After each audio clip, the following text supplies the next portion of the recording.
Assalamualaikum warahmatullahi wabarakatuh. Halo, apa kabar Bapak Ibu pejuang NIP dimanapun kalian berada?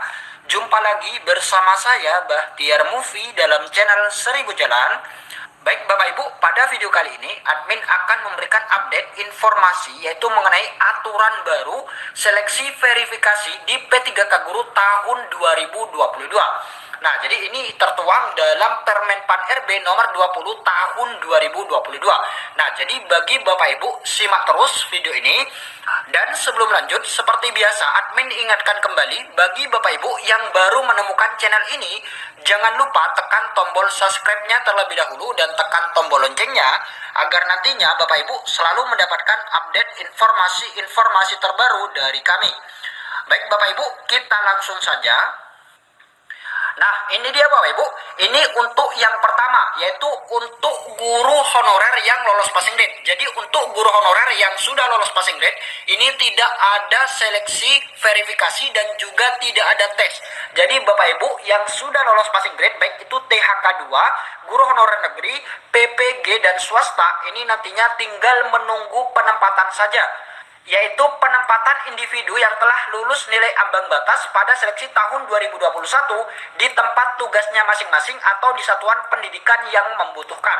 Nah, jadi jika di tempat Bapak Ibu membuka formasi, maka Bapak Ibu akan ditempatkan di sekolah induknya. Dan jika di sekolah induknya ini tidak ada formasi, maka Bapak Ibu akan ditempatkan di sekolah lain yang membutuhkan. Jadi seperti itu.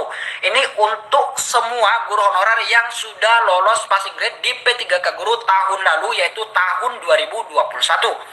Kemudian, jika masih tersedia formasi, nah jadi jika masih ada sisa formasinya, maka akan berlanjut ke seleksi yang kedua, yaitu seleksi verifikasi. Nah, ini dia Bapak Ibu, seleksi yang kedua yaitu seleksi kesesuaian ataupun verifikasi, yaitu guru honorer yang tidak lolos passing grade namun terdaftar di Dapodik dan memiliki masa kerja paling rendah 3 tahun. Nah, kita lihat di sini, seleksi dilakukan dengan mempertimbangkan dimensi kompetensi profesional, pedagogik, sosial, dan kepribadian peserta THK 2 dan guru honorer negeri yang masa kerjanya ini di atas 3 tahun terdaftar pada pokok pendidikan. Nah, jadi admin akan fokus membahas yang seleksi yang kedua ini, yaitu seleksi kesesuaian ataupun verifikasi. Apa saja sih yang akan diverifikasi nantinya? Nah, kita lihat di sini Bapak Ibu. Nah, jadi ini dia Bapak Ibu, mekanisme seleksi guru honorer menjadi pegawai pemerintah dengan perjanjian kerja atau P3K. Ini untuk guru honorer yang tidak lolos passing grade namun terdaftar di Dapodik dan memiliki masa kerja paling rendah 3 tahun. Nah, jadi jika guru honorer masuk dalam kriteria ini, maka masuk dalam seleksi yang kedua, yaitu tanpa tes CAT, tapi menggunakan seleksi verifikasi. Nah, jadi yang pertama yang akan diverifikasi adalah kualifikasi akademik. Nah, jadi nantinya dalam seleksi verifikasi kualifikasi akademik ini mempertimbangkan linearitas antara bidang tugas atau mata pelajaran dengan kualifikasi akademik atau S1 yang dimiliki atau sertifikat pendidik yang dimiliki. Nah, jadi jika sesuai antara bidang tugas atau mata pelajaran yang dipilih dengan ijazah S1 yang dimiliki ataupun sertifikat pendidik yang dimiliki, maka Bapak Ibu akan lolos di verifikasi yang pertama, yaitu verifikasi kualifikasi akademik akan lolos. Nah, jadi jika sudah lolos yang pertama, maka akan berlanjut verifikasi yang kedua, yaitu verifikasi kinerja. Nah, dalam verifikasi kinerja ini nantinya Bapak Ibu akan dicek penilaiannya yang orientasinya adalah orientasi pelayanannya. Nah, jadi seperti itu, kemudian komitmennya, kemudian inisiatif kerjanya, dan yang terakhir adalah kerjasamanya.